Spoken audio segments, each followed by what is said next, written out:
Steve, thank you. Yep. Let's get back to those big Supreme Court rulings just issued today. One of them saying the president exceeded his authority when he made appointments to the National Labor Relations Board 2 years ago, while the Senate, he said, was in recess. The Senate said it was not. Tom Goldstein is the founder of SCOTUS blog and is able to hear us now. Tom, did this ruling in that National Labor Relations Board case, did it go the way you expected?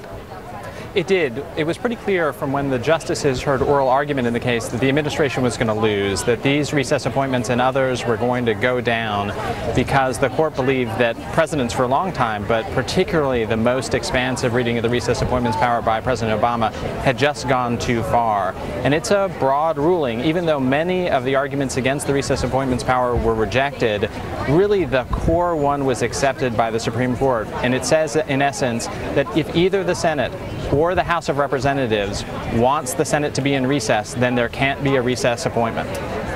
And every president in recent memory makes recess appointments. What was different about this one? It was the short time that the Senate was away.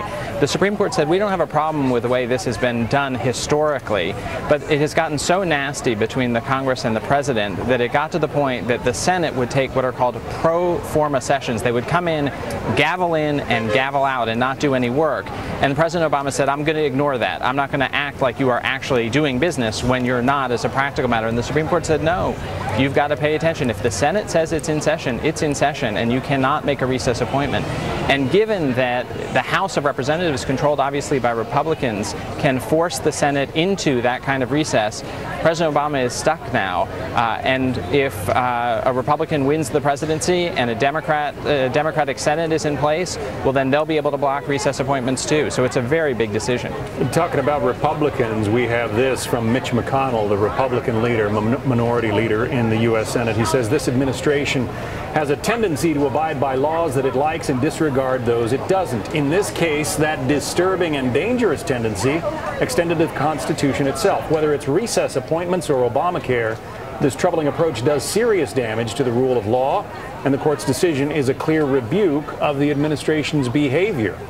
Do you see it that same way? Well, obviously the Supreme Court rejected the constitutional challenge to Obamacare, but when it comes to recess appointments, Mitch McConnell can't be more right. This was a very expansive reading by the President of his power to put somebody in office, though they haven't been confirmed by the Senate, and a unanimous Supreme Court, in an opinion by a Democratic appointee, Stephen Breyer, rejected that.